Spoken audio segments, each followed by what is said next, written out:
3 tsunami warning and response training courses in the Caribbean were taught in November 2013 and March 2014. The regional training courses were conducted by NOAA National Weather Service agencies and the UNESCO IOC. These are the first end-to-end tsunami operational procedure training courses conducted in the region since the start of the Caribbean Tsunami Warning System in 2006. The week-long training courses covered topics ranging from event monitoring and detection, threat evaluation and warning, alert dissemination, emergency response, evacuation, and public action. The first Caribbean training course took place in the Dominican Republic in November 2013. Participants included warning and response personnel from northeastern Caribbean countries. The second Caribbean training course took place in Barbados in November 2013. Participants included warning and response personnel from southeastern Caribbean countries. The third Caribbean training course took place in Mexico in March 2014. Participants included warning and response personnel from countries in the Western Caribbean and Mesoamerica. The end of each training course culminated in a tabletop exercise that tested each country's standard operating procedures, but also further exposed warning and response personnel to the Pacific Tsunami Warning Center's new enhanced products. We're going to be issuing new products for the Pacific and Caribbean countries starting in a few months, and these products will be based on numerical forecast models.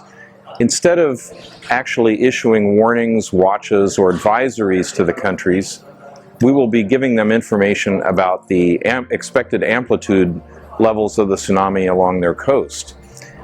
This is more information than exists in our current text products, and then the countries themselves will have the responsibility for translating that information into warning, watch, and advisory levels for their own coasts. This will be a more customized information for each country, but it also requires a lot of training because it's a big paradigm shift from what we're doing now.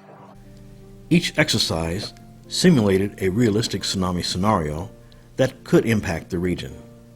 This provided participants an opportunity to implement warning and response standard operating procedures. Warning Center personnel received earthquake and tsunami information from the Pacific Tsunami Warning Center, requiring them to communicate this information to the respective emergency management or civil defense agencies. We ran the event in real time so that the participants could get a sense of implementing their standard operating procedures and communicating actions to other stakeholders. The exercise also simulated interactions with the media and the public. Earthquake occurred near the Leeward Islands this evening at about 8:07 p.m. De acuerdo al signo ocurrido en Cuba con magnitud de 8.4 y los pronósticos que se generaron para nuestras costas en Quintana Roo, unas posibles afectaciones de hasta 3 metros. Could you please tell us what time can we expect these waves to be hitting Jamaica? Well, actually, we have passed that kind of information to the ODPEM. They are responsible for issuing any kind of warning and doing any evacuation should it become necessary. But right now, we're only letting you know that it has been confirmed that there has been a significant quake, and it is quite likely that there could be some tsunami generation. At the end of the exercise, a country's warning and response personnel came together for a joint press conference to discuss the event and their actions. Y posterior tsunami que arribó aproximadamente una hora después a las costas hondureñas, afectando varios municipios, Copeco decreta mantener la alerta roja para los departamentos de Atlántida, Islas de la Bahía, Cortés y Colón. The press conferences provided an opportunity for the standard operating procedures to be explained publicly and provided a situation report. A critical part of the week's training course was to identify opportunities to improve each country's tsunami standard operating procedures. This exercise really revealed gaps, and through working through, we even developed solutions to some of those gaps. So gaps were identified and it strengthens us. But what I advise my disaster committee and those agencies, make it agency specific. Is the cancellation may be interpreted as an all claim, and we have to be very careful with that.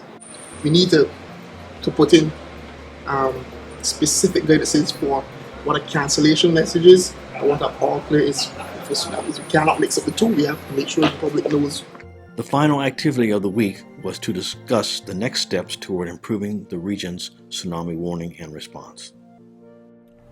During the week, the focus is on identifying and mitigating the tsunami hazard posed by local, regional, and distant tsunamis. But an added benefit of our training courses is that it brings together warning and emergency responders to work together both within their countries and the region.